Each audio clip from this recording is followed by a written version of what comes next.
It's one of the best wins in recent memory. The University of Hawaii football team is fresh off of a 38-6 drubbing of then Mountain West Conference leader San Diego State last weekend.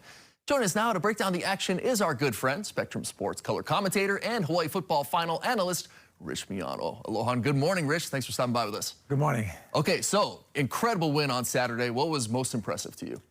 Most impressive was the offense, the defense, and special teams. As long as TC Ching has been open, I think this is the biggest and the best win. And you got to give credit to the coaches and the players because this was domination against a very good football team that was sitting on top of the Mountain West Conference at 4-0. So to me, this was poetry in motion. This was everything why you work so hard in the offseason.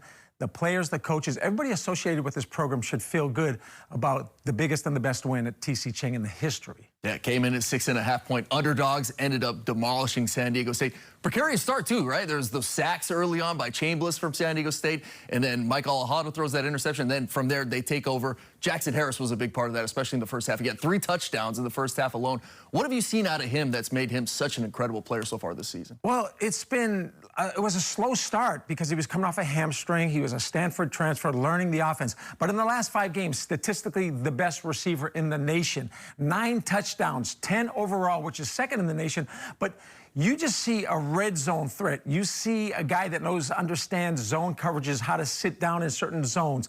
He also understands man and leverage. This past game, you saw him inside release, then fade back out, and he catches everything. When we asked Anthony Arsenault, how fast is he? As fast as he needs to be.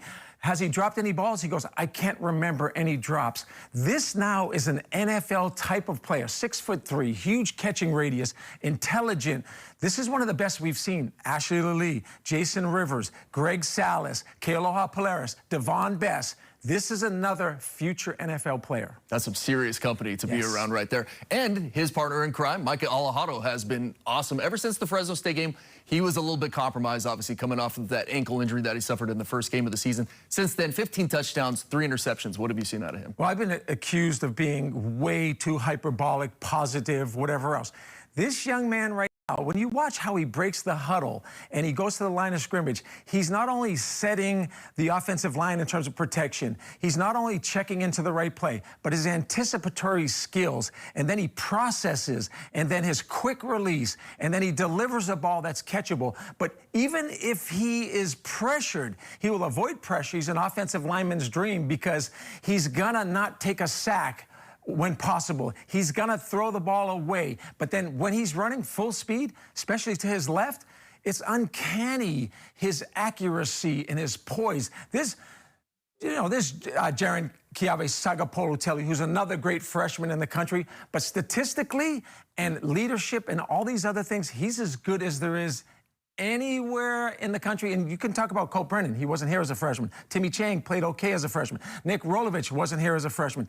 You start talking about freshman numbers, this is the best freshman quarterback in Hawaii history. I remember covering a Tua Tagovailoa camp at Ewa Beach, and I saw Micah play. He was like 10 years old. And I was like, man, this lefty can sling it. Still can sling it. Not even that much bigger. Still can sling it, definitely. Okay, so bye week before they head out to UNLV. That's going to be next Friday. What do you feel like they need to work on in the bye week? Well, again, I mean, there's no such thing as a perfect game, right? But this is a good UNLV team. It's going to be an incredible crowd, a lot of local people. It'll be almost a 50-50 type of crowd. But the things they're going to have to work on is the continuation of gang tackling. Guys like Jackie Johnson, a guy that I love to see, the inspiration. Guys like Elijah Palmer, Jemai Otis on defense, because it started on defense. It even started on special teams, and we haven't even talked about that. The kickoff return for a touchdown, first time since 2021.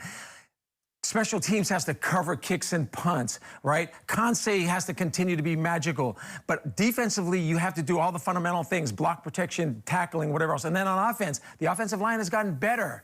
The protection's gotten better. And if they can protect from Micah, he's going to tear people apart for the next 2 games. And we're going to be talking about 9-3 in a couple of weeks, which is a phenomenal season for this Hawaii football team. If they get to that point, they're going to be in the mix for the Mountain West Championship. Are you a believer now that they can potentially get there and really, with the parity in the Mountain West this year, win that championship? I've been a believer, Sam, all year. I said if this team plays well, they're capable of winning every game on the schedule because they're well enough coached, they're talented enough, and when they put it together, and this was the first game where you saw offense, defense, and special teams, if that continues for the next 2 games, they're 9-3, and they're going to be a legit bowl game threat as well. I think that the sky is the limit for this team, but this will be a tough game. On the road, Friday night in Vegas, you got F1, you got the Raiders in town, you got a lot of distractions. We've got to stay focused. Yep. Hawaii headed out to the 9th island. Again, they got a bye week this week. That's going to be next Friday. You can catch that one on Fox Sports 1. Rich, thank you so much for stopping by with us, my friend.